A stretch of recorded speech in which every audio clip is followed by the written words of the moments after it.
Buenos días a todos. El seminario de álgebra de hoy va a ser impartido por Lorena No Canul y nos va a hablar sobre el teorema de Riemann-Roch y su estabilidad de haces vectoriales sobre curvas. Muchas gracias. Adelante, Gracias. Lorena. Muchas gracias. Pues como ya lo mencionó el doctor Alonso, pues esta práctica lleva por nombre el teorema de Riemann-Roch y las estabilidades vectoriales sobre curvas, ya que pues la cereza del pastel quiero que sea enunciar el teorema de Riemann-Roch y ver unas aplicaciones en las estabilidades vectoriales sobre curvas. Pero para eso, pues necesitamos, déjenme poner la pantalla grande. Necesitamos, pues los ingredientes y un proceso de elaboración, ¿no? Entonces, pues primero vamos a empezar recordando la definición de divisores, gavillas y haces vectoriales. Posteriormente, pues mencionaremos un poco de la teoría de cohomología de Check, anunciando así el teorema de Riemann-Roch y estudiando unas aplicaciones en la estabilidad. Entonces, en todo momento nosotros vamos a estar trabajando sobre una curva X. En caso contrario, pues se los mencionaré, pero mientras no, X siempre va a ser una curva algebraica proyectiva. Y vamos a definir un divisor en X como una función que va de mi curva a los enteros, cuyo soporte es un conjunto discreto y se representa mediante una suma formal de puntos, donde estos MI son números enteros, son llamados, son los pesos del divisor y los PI son los puntos en mi curva X. Los divisores forman un grupo abeliano respecto a la suma formal de puntos y definimos el grado del divisor como la suma de estos pesos MI. El año pasado también hablábamos de un divisor muy especial que era el divisor principal. En este caso yo quiero mencionar los divisores canónicos y para ello empiezo definiendo lo que es una uniforma meromorfa. Estos se definen en un abierto de B de los complejos y es una expresión de esta forma, donde esta función f de z es una función de meromorfa definida en el abierto B. En este caso vamos a decir que omega es una uniforma meromorfa en la coordenada z. Entonces, si nosotros tenemos una uniforma de diferente de 0, nosotros podemos calcular su divisor asociado. Este va a ser una expresión de esta forma, donde el orden de omega se define como el orden de la función f que define omega en, en el 0. Así, de esta manera, cualquier divisor de esta forma se denomina divisor canónico en X. Entonces, los divisores canónicos son divisores asociados a uniformas meromorfas. Por otro lado, las gavillas son una herramienta que nos ayuda a guardar información local de funciones meromorfas y holomorfas en las curvas. Para definir una gavilla, nosotros empezamos definiendo una pregavilla. Este es un funtor contravariante que va de top de X a los grupos, de tal manera que top de X es la categoría de abiertos de X con los morfismos con las inclusiones. De tal manera que si yo tengo un abierto U incluido en un abierto B, entonces me va a definir un morfismo de f de B a f de U. A este morfismo lo llamamos la restricción y lo denotamos con ρ de B a U para recordar que va de B a U. Los elementos de f de U son llamados secciones. Y para que una pregavilla sea una gavilla, necesitamos que nos cumpla dos condiciones. La primera es llamada condición de pegado y las definimos sobre una cubierta de un abierto U de X. De tal manera que si yo tengo una sección, digamos SI, en un abierto F de UI y una sección SJ en un abierto de UJ, y al momento de restringirlas a la intersección de UI y UJ, estas coinciden, entonces va a existir una única sección en todo F de U, en todo mi abierto de X, de tal manera que cuando restringo esta sección S a cada abierto UI es igual a S de I. la siguiente condición que nos cumple es llamada de propiedad de identidad y nos dice que para cada abierto de la cubierta, si para cada abierto de la cubierta yo tengo dos secciones en todo FDU y las restringo en cada uno de esos abiertos y al restringirlos coinciden, entonces estas secciones van a coincidir en todo FDU. Diremos que una gavilla de O módulos es localmente libre si F restringida a cada abierto de UI es isomorfo a la suma directa de la gavilla trivial o de la gavilla de funciones holomorfas de UI. Como ejemplo, también tenemos a la gavilla canónica. A la gavilla canónica vamos a definir omega de U como el conjunto de unoformas meromorfas definidas en U. Esta es una pregavilla, ya que si nos tomamos de un abierto U en un abierto B, podemos tener un morfismo de omega de B a omega de U, simplemente restringiendo nuestras unoformas meromorfas de B, las restringimos a U.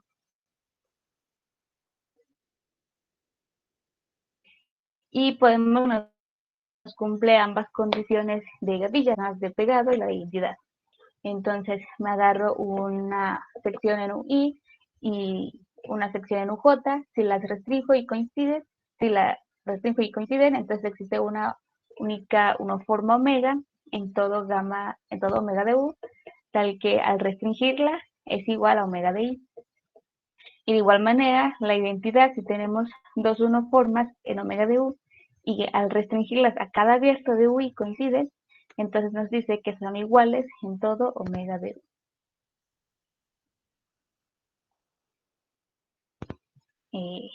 Otro objeto importante de estudios es el haz vectorial. Los haces vectoriales son una terna que constan de un espacio base X, que en nuestro caso es nuestra curva, una variedad E y un morfismo pi que va de la variedad E a mi espacio base X. De tal manera que si yo me agarro un punto en la curva y me fijo en la imagen inversa de este morfismo, a esta imagen inversa la denoto con E de X, E sub X, se le llama fibra de X y tiene una estructura de espacio vectorial complejo de dimensión n. Además, existe una colección de homeomorfismos HI que van de la imagen inversa de un abierto UI en X a UI cruz los complejos. Estos HI son isomorfismos y si me restringo a cada punto, si me fijo en las fibras, entonces voy a tener que es un isomorfismo de espacios vectoriales en las fibras. Más aún, si yo me tomo una cubierta de X, en las intersecciones de dos abiertos, digamos U y UJ, estas H y J son, las defino como la composición de HI con HJ inversa, y nos cumple que H de II es igual a identidad, y H de IJ con H de JK es igual a H de IK. Estos isomorfismos que son los que vimos anteriormente, pues nos determinan un mapeo holomorfo dado por esta G de IJ. De tal manera que G de IJ va de la intersección de UI, UJ al grupo general lineal con entradas en los complejos. Y estas G y J son llamadas funciones de transición de las vectorial E y cumplen las condiciones de cociclos. Es decir, nuevamente que G de II es la identidad y en la triple intersección tengo que G de IJ, de G de JK, de G de KI es igual a la identidad en los complejos. Estas funciones HI no lo mencioné anteriormente, pero son llamadas trivializaciones de las. Y nosotros tenemos un resultado muy importante que nos dice que todo haz vectorial está completamente determinado por la cubierta y las funciones de transición. Entonces, si yo tengo mi haz vectorial, puedo determinar sus funciones de transición. Y si yo tengo las funciones de transición, puedo definir el haz vectorial de estas funciones. Como ejemplo, nuevamente, tenemos al haz canónico, que nos tomamos nuevamente X una curva y A un atlas en X. Entonces voy a definir a la composición de dos de cartas phi y phi j como T de j. Esta composición es un biolomorfismo y ya que pues si compongo T y J con T J I, esto es igual a la identidad, y además pues se prueba que la derivada de esta T y J nunca es cero. Entonces yo puedo despejar y tener que la derivada de T J I' es igual a 1 entre IJ, a derivada de 1 entre T de IJ. De esta manera, si yo me tomo estas funciones con la composición de una carta restringida a la intersección U y UJ, entonces estas funciones G y J van a cumplir las condiciones de cociclos y por lo tanto nos determinan un haz lineal. Este haz lineal lo llamamos haz canónico. Otros ejemplos de haces lineales son el haz trivial, que también el año pasado pues estuvimos trabajando con ellos, el haz tangente, que es la derivada de la composición de las cartas coordenadas, y el haz canónico, que es el dual del haz tangente. Otro ejemplo de haz vectorial es que si yo tengo un haz vectorial E cualquiera con funciones de transición G y J', entonces definimos el haz vectorial determinante mediante de las funciones de transición, que son justamente el determinante de las funciones de transición de las vectorial E. Perdón, Lore, ahí las primas no representan nada de derivada, ¿verdad? Nomás es notación. Ah, sí, nomás es notación. Ah, ok, gracias. Entonces, recordemos que estas funciones son, pues van al grupo general lineal, entonces hablar del determinante de las funciones de transición pues tiene mucho sentido. Y más aún, el determinante pues es el haz determinante pues es un haz vectorial lineal. Y de mi trabajo de licenciatura pues constó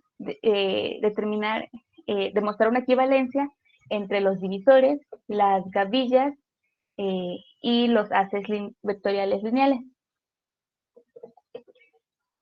De esto cuando tenemos el rango igual a 1. De la misma manera, con los ejemplos que nosotros acabamos de ver, podemos notar que si tenemos un divisor canónico, le podemos asociar la gavilla canónica y le asociamos el haz canónico. Entonces se sigue de la misma equivalencia en el canónico. Más aún, cuando tenemos haces vectoriales de rango n y gavillas que son invertibles de rango n, entonces existe una equivalencia entre los haces vectoriales y las gavillas. Con esta equivalencia nosotros podemos definir el grado de un haz vectorial, ya que el grado de un haz vectorial pues es justamente el grado asociado al haz lineal determinante de E. Entonces, para obtener el grado de un haz, me fijo en su haz determinante. Y el grado del haz determinante, pues es igual al grado del divisor asociado a este haz vectorial. Ok. Entonces, como mencionamos anteriormente, las gavillas comúnmente nos sirven como una herramienta para clasificar de manera más fácil aspectos locales. Sin embargo, a veces requerimos de estudiar los aspectos de manera más global. Entonces, la cohomología es una manera de asociar grupos ordinarios a gavillas, y estos grupos nos miden aspectos más globales en las gavillas.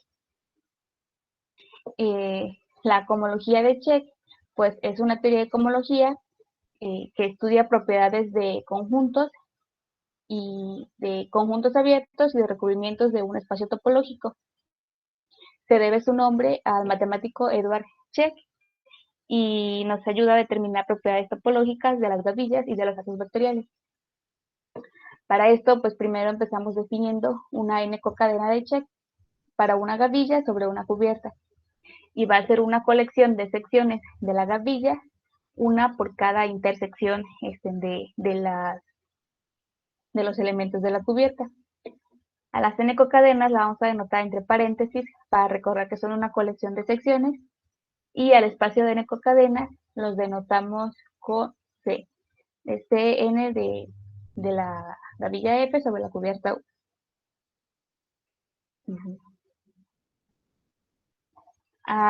Definimos el operador cofrontera como un homomorfismo de grupos. El espacio de n-cocadenas nos forman un grupo, entonces podemos definir el operador cofrontera como el homomorfismo de grupos que va de las n-cocadenas a las n más 1 cocadenas. De tal manera que yo me agarro una n-cocadena y al mandarla, la mando al espacio de n más 1 cocadenas a través de esta suma alternada de las restricciones de las secciones que forman parte de la n-cocadena.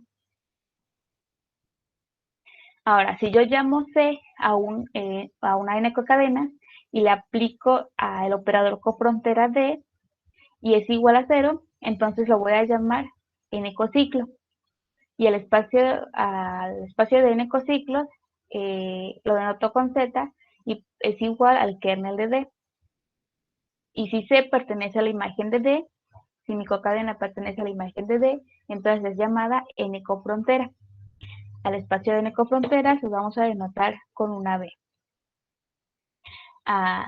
Tanto el espacio de n-cociclos como el espacio de n-cofronteras también forman grupos. Y podemos definir un complejo de cocadenas de Čech como una sucesión de homeomorfismos que va del espacio de 0 cocadenas al espacio de 1 cocadenas, y aplicarlo nuevamente D me va al espacio de 2 cocadenas y así sucesivamente, que es exacta en cada paso. Y podemos observar dos cosas: que la composición de D consigo misma es igual a 0 y que el espacio de n cofronteras está contenido en los n cociclos. Y de nuestra teoría de grupos, al ver esta contención, nos hace pensar en el cociente. Pues a ese cociente es a lo que llamamos el enésimo grupo de cohomología de la gavilla F respecto a la cubierta U. Y lo vamos a denotar con H, y por lo tanto es el cociente de los n cociclos módulo de los n cofronteras.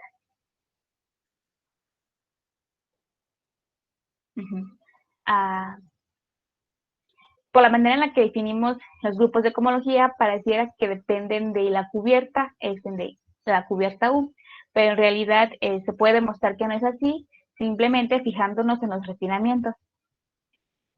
Además, se demuestra que para cualquier cubierta U, el cero grupo de cohomología es isomorfo al grupo de secciones globales de la gavilla F.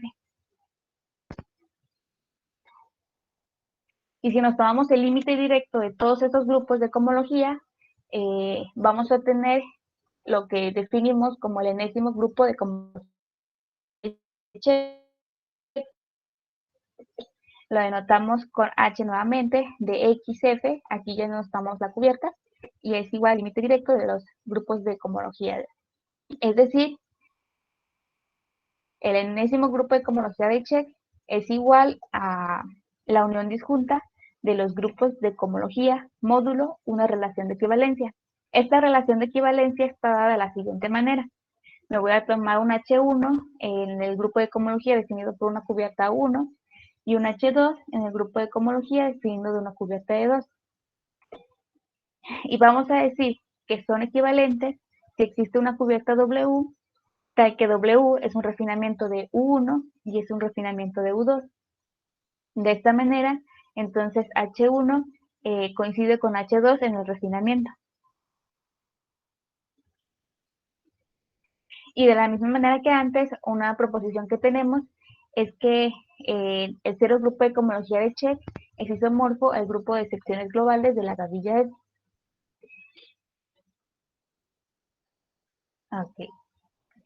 Y bueno, nosotros ya mencionamos que estos subgrupos, la teoría de cohomología de Čech la definimos sobre una curva X Sin embargo, pues se sigue para cualquier espacio topológico. Y se sigue para cualquier espacio topológico.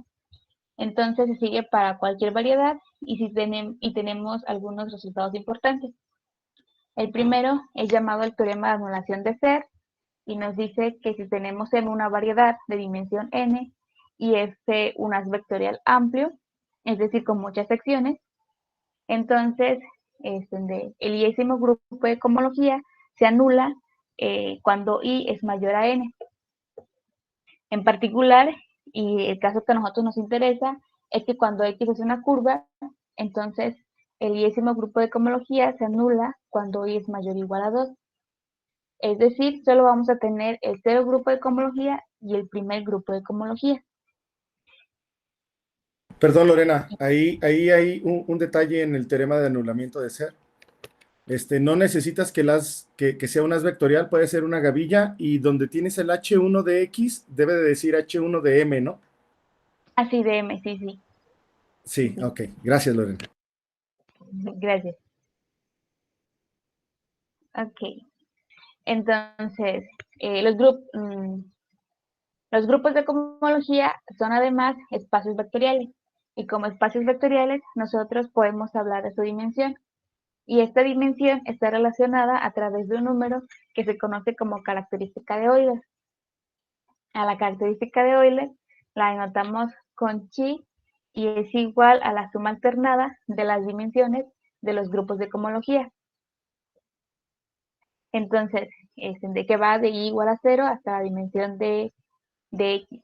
En nuestro caso, como X es una curva, ya mencionamos que por el teorema de anulación de Serre se anula para I mayor o igual a 2, y en la característica de Euler de cualquier haz vectorial E, pues es igual a la diferencia de la dimensión del cero grupo de cohomología y la dimensión del primer grupo de cohomología.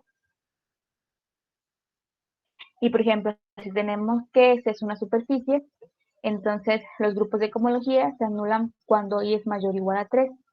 Por lo tanto, la característica de Euler nos relaciona la dimensión del cero grupo de cohomología con la dimensión del primer grupo de cohomología con la dimensión del dos grupos de cohomología. Perdón, eso tiene que ver como con las aristas, los vértices y las caras que uno conoce, ¿verdad? Osvaldo. Sí, con triangulaciones, sí, claro. Sí, gracias. Ok. Entonces, ahora sí, con todo esto que ya vimos, nosotros podemos hablar del teorema de Riemann-Roch. El teorema de Riemann-Roch es un teorema muy importante que tiene muchas aplicaciones. Nosotros definimos el teorema de Riemann-Roch sobre una curva X y un haz vectorial E de rango n. Si nos tomamos G como el género de la curva, entonces el teorema de Riemann-Roch nos dice que la diferencia de la dimensión del cero grupo de cohomología con el primer grupo de cohomología es igual al grado de E más el rango de E por 1 menos G. Y nosotros sabemos que esta diferencia pues es igual a la característica de Euler de las vectorial E. En particular, tenemos un haz lineal, pues sabemos que el rango de un haz lineal es igual a 1. Entonces, el teorema de Riemann-Roch nos queda como la dimensión de H0 menos la dimensión de H1 igual al grado de L más 1 menos G.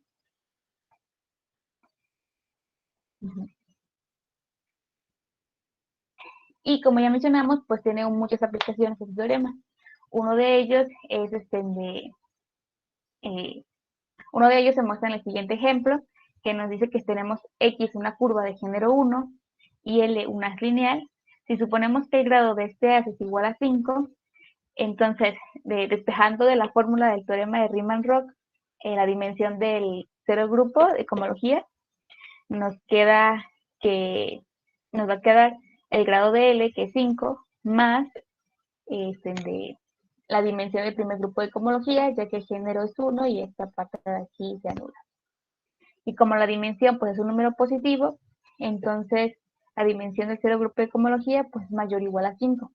Y nosotros, y pues anteriormente pues, mencioné que el cero grupo de cohomología pues, es isomorfo al grupo de secciones globales. Entonces, esto nos dice que todo haz lineal de grado 5 sobre una curva de género 1 tiene al menos 5 secciones. En general, pues todo haz lineal sobre una curva de género 1 tiene al menos tantas secciones como el grado del haz lineal. Por lo tanto, una de las aplicaciones del teorema de Riemann-Roch es que nos ayuda a contar secciones. ¿Y qué ganamos contando secciones? Perdón por la pregunta. Porque a nosotros nos interesan los haces vectoriales que tienen muchas secciones. Entonces, mientras más secciones tenga, pues es un haz más bonito para nosotros. Por ejemplo, otras aplicaciones que vamos a mostrar más adelante es que el teorema de Riemann-Roch nos ayuda a encajar curvas en el espacio proyectivo. Y mientras más secciones tengamos, y en el espacio proyectivo, pues nosotros sabemos que el cero no existe. Entonces, mientras más secciones tengamos, nos ayuda a evitar ese problema, pues. Ok, muchas gracias. Ok. El teorema de Riemann-Roch agarra mucha más fuerza o viene junto de la mano con otro teorema muy importante, que es el teorema de dualidad de Serre. En pues nos tomamos un haz vectorial E sobre una curva y K el haz canónico, el haz que hablábamos al principio. Entonces, el cero grupo de cohomología de este haz vectorial E y el primer grupo de cohomología del tensor del canónico con el dual de E son canónicamente duales. Entonces, como espacios vectoriales, nosotros podemos rescatar del teorema de dualidad de Serre que la dimensión del cero grupo de cohomología de E es igual a la dimensión del primer grupo de cohomología del canónico tensor el dual de E. Un ejemplo de la aplicación del teorema de Serre es que usando el hecho de que si un haz lineal admite una sección no cero, entonces su grado es no negativo. Si nos tomamos de L un haz vectorial con divisor asociado D y F una función meromorfa en X, de tal manera que el divisor asociado a la función meromorfa F más el divisor D es positivo, entonces el grado de L es igual a 0, ya que pues el grado del divisor asociado a una función meromorfa siempre es 0. Y por definición, el grado de un haz vectorial lineal es el grado del divisor asociado D. Entonces, si el grado de D es positivo, el grado del haz lineal también va a ser positivo. Por otro lado, si el grado de L es negativo, entonces la dimensión del cero grupo de cohomología es igual a 0, es decir, no tiene secciones. Y esto se resume en un corolario que nos dice que sea L un haz lineal sobre una curva X, entonces el primer grupo de cohomología es igual a 0 si el grado de L es mayor al grado de haz canónico.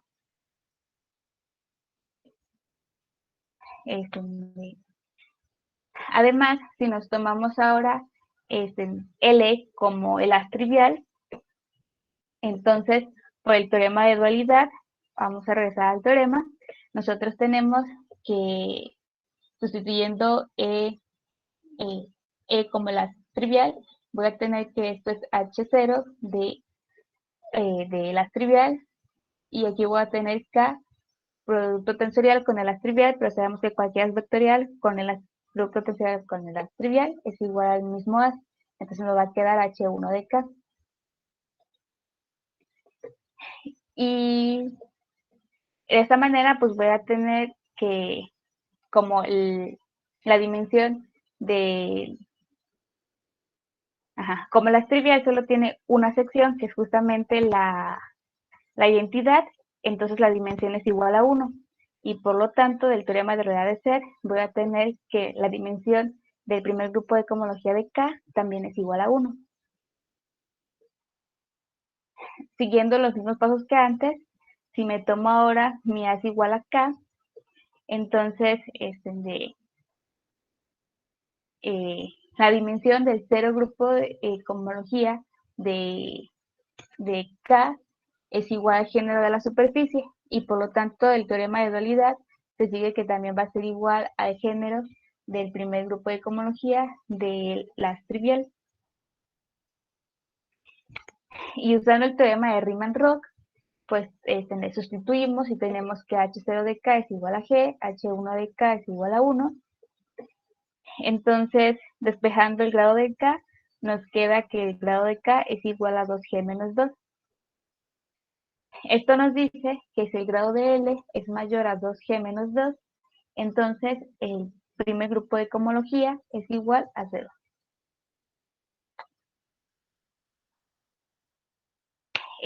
Finalmente, como mencionaba hace poquito, pues otra de las aplicaciones del teorema de Riemann-Roch es encajar de curvas en el espacio proyectivo.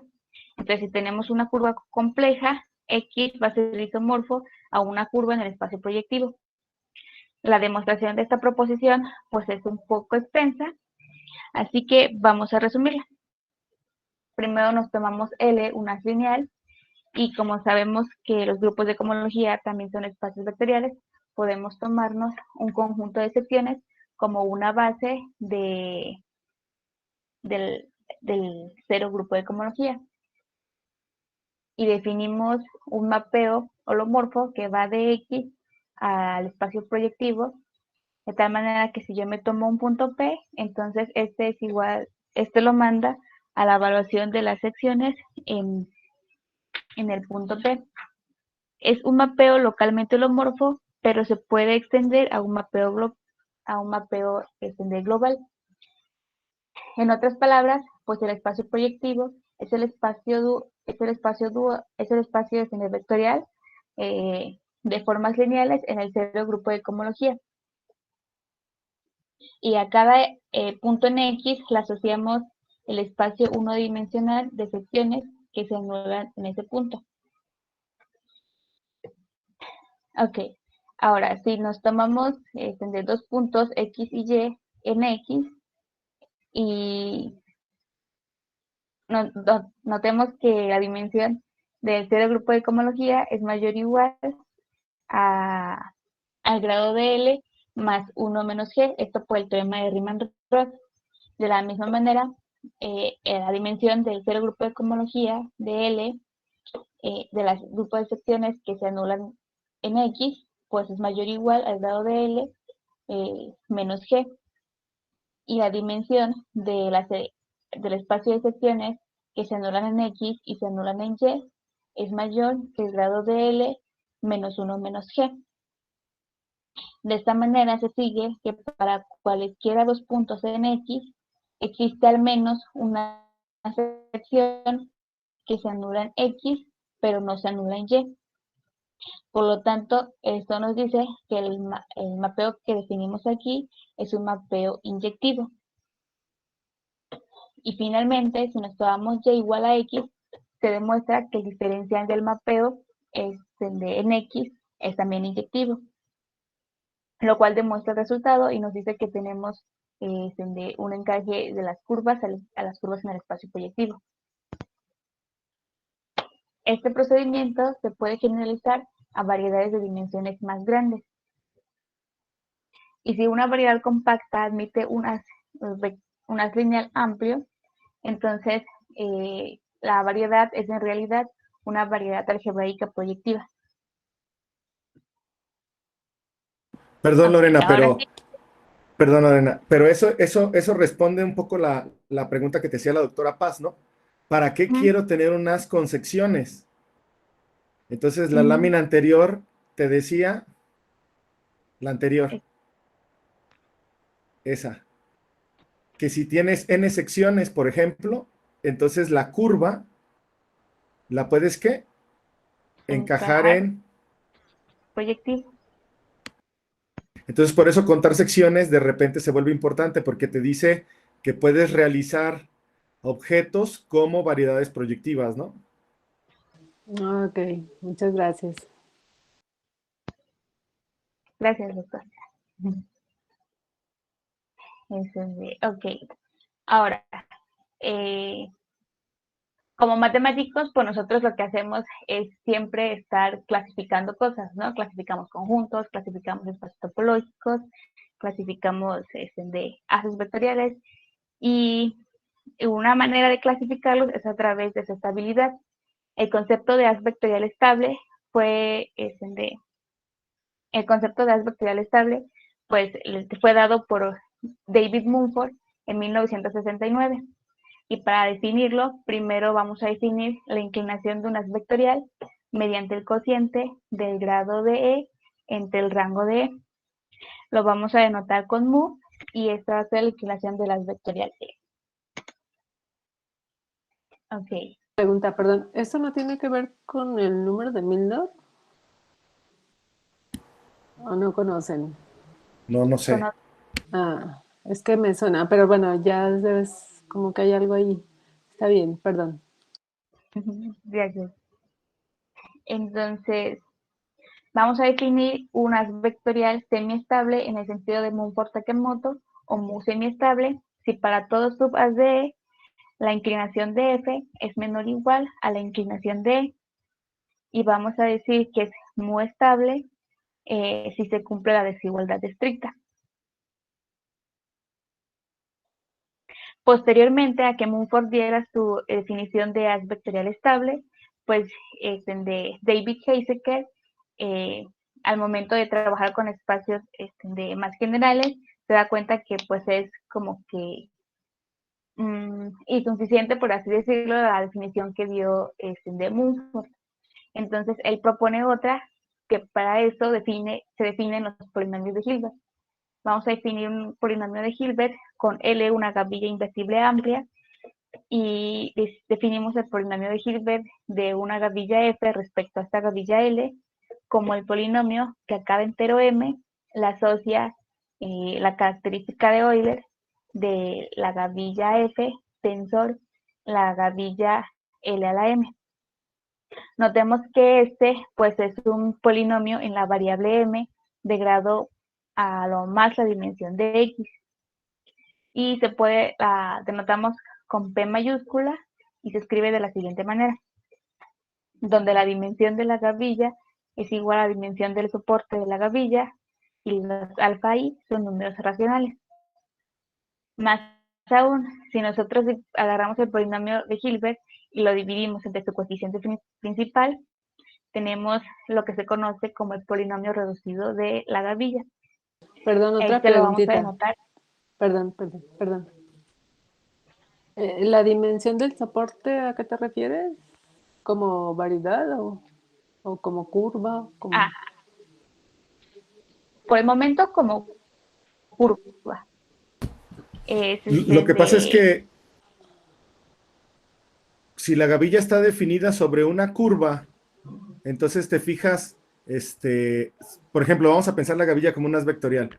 Ajá. Si está definido sobre una curva y es un haz dimensiones. vectorial, entonces en este caso la dimensión es toda la curva. Pero, por Ujú. ejemplo, en las gavillas, las fibras a veces pueden ser cero. Por ejemplo, una gavilla de la que hemos hablado ya mucho en este seminario es la Skyscraper, que solamente tiene soporte en un punto. Ujú. Entonces, aunque tienes la curva, aunque tu gavilla está definida sobre toda la curva, Ujú. solamente en un punto tiene algo diferente del cero. Ese es el soporte de la gavilla. Ujú. Pero como un punto tiene dimensión cero, entonces la Ujú. dimensión de la gavilla es cero. Ujú. O sea, a eso se refiere con la dimensión de la gavilla, es ver cómo son los puntos donde El soporte, el tallo ok. de la gavilla es Ujú. diferente del cero. Disculpen la interrupción. Gracias. Gracias, doctor. Entonces vamos a denotar polinomios de Hilbert con P minúscula.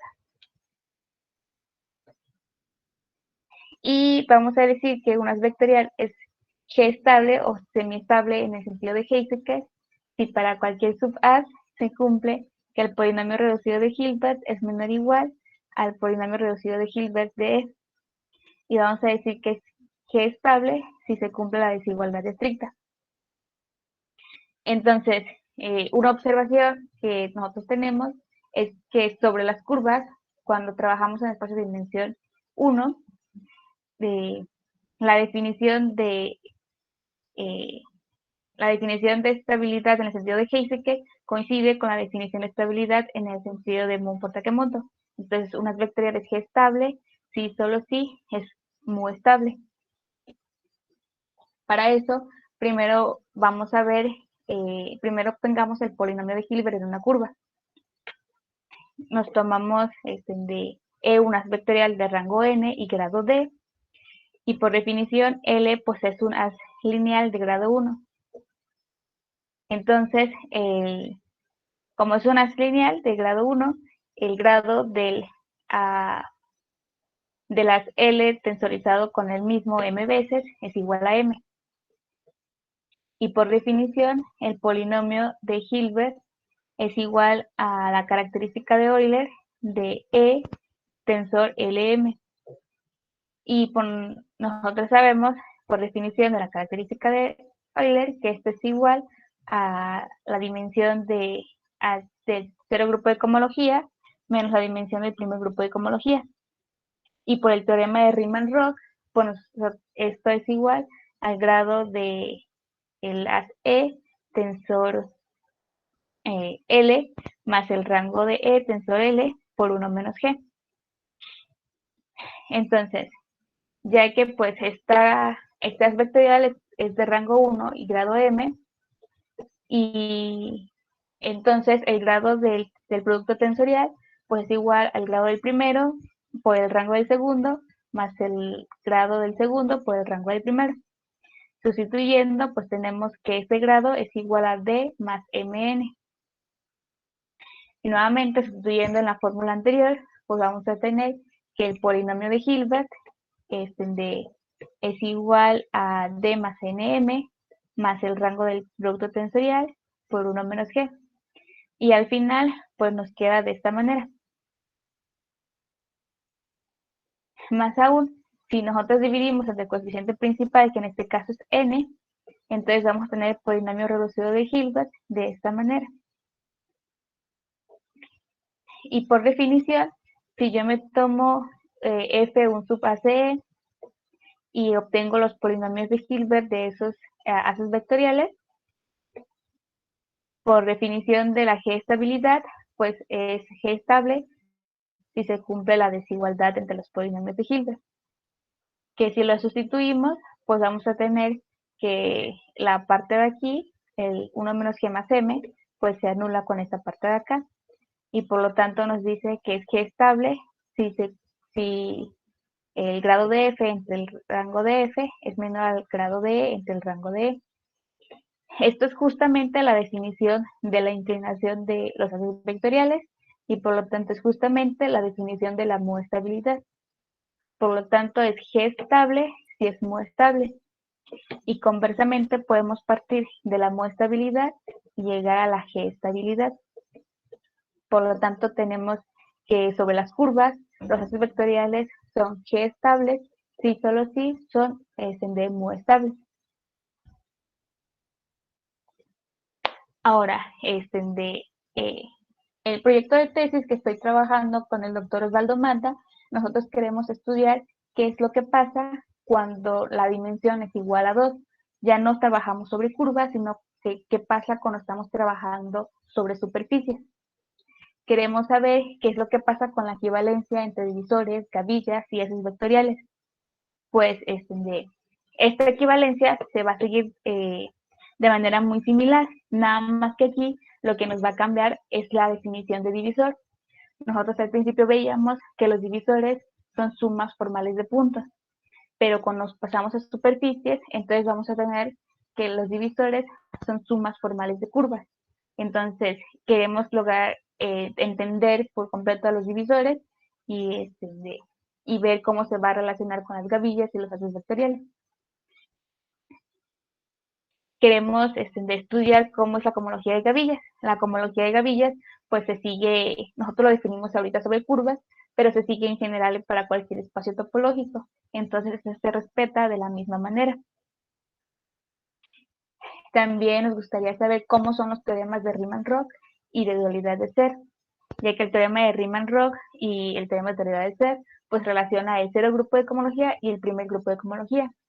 Pero cuando la dimensión es igual a 2, entonces también entra en juego el 2 grupo de cohomología.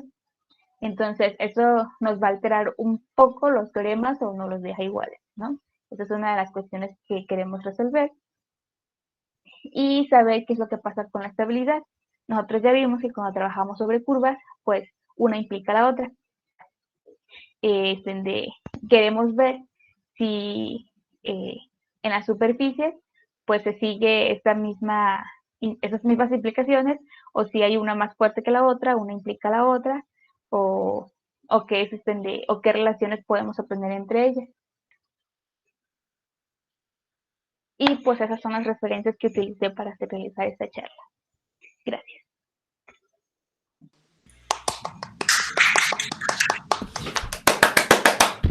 Muy bien, Lorena. Bien, muchas gracias, Lorena. ¿Hay tiempo para preguntas? Pues yo ya pregunté de más interrumpiendo, perdón. Ya. Pero más preguntas, Paz, no importa.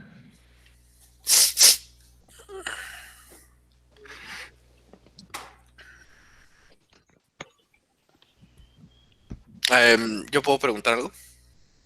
Sí, dígame, doctor. Oye, ¿cuál era definiste una forma meromorfa? Sí. Dije, vuelvo a compartir. ¿Cómo es? O sea, era un producto, ¿no? Ahí de una diferencial por la función, ¿no? Así es.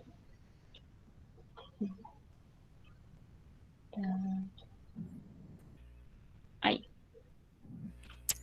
Ah, ya. Oye, y entonces, pero...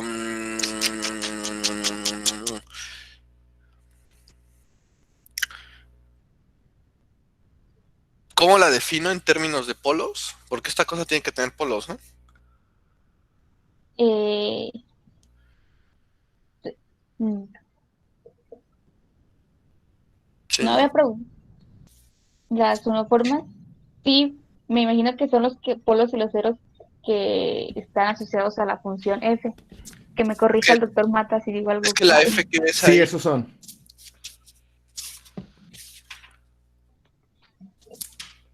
La F es una función meromorfa. Ah, ok. Ay, así es entonces esto.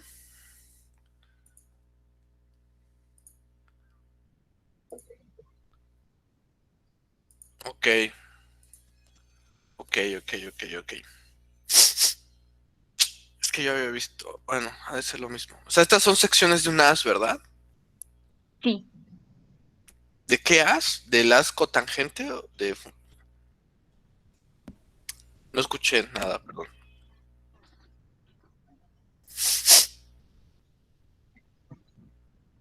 Del as canónico. Ah, ok.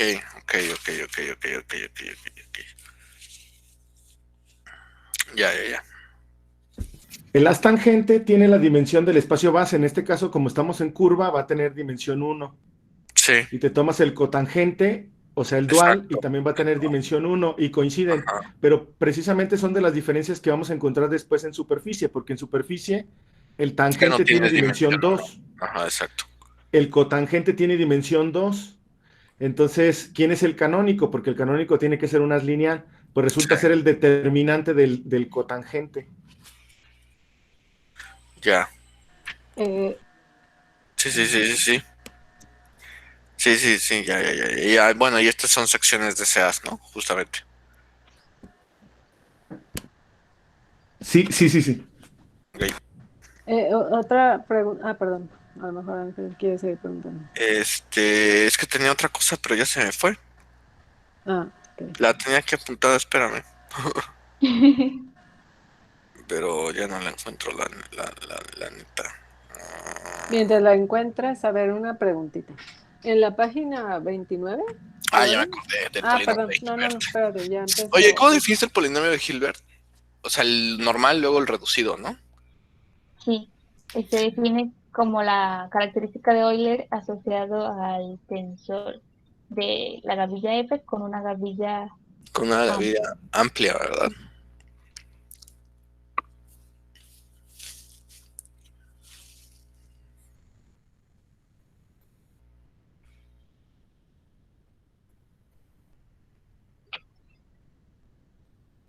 La característica de Euler de esa cosa. Ya.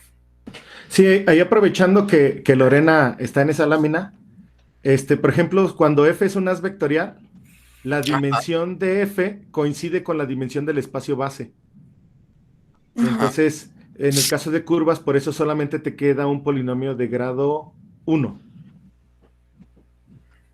Ah, ya. O sea, el polinomio ahí es lineal. Sí, y lo que vamos a esperar es que en superficie sea, Lorena, Un polinomio de grado 2. de grado 2. Ya. ¿Y por qué estás tensorizando ahí? Con el as. Digo, con él. ¿Por qué tensorizamos la gavilla con el as lineal, dice? Sí. O sea, ¿qué ganamos con eso? Bueno, es una definición, ya sé, pero ¿por qué lo hacen? ¿Tienen algún feeling de eso? Híjole, no sé, Paz, la verdad, no sé. Bueno, Qué vergüenza, no sé. No, pues eso. Vamos a la 29. Sí. Ahí. Tú decías que daba propiedades topológicas, ¿verdad? Pues Entonces, como está el ahí género. justamente, ¿no? Es el género. Entonces, si tienes género 1, pues como que es un torito, ¿no? Sí. Sí, ¿verdad? Ahí es donde se refleja. Sí, ¿verdad? Sí, doctora. Está padre. Sí, de hecho sí. No, pues Eran de las cosas felicidades. que iba a decir y que omitió Lorena, no sé por qué. No, pero Se me está olvidó. padre. Eso está padre. Eso está. Bueno, ya, me callo.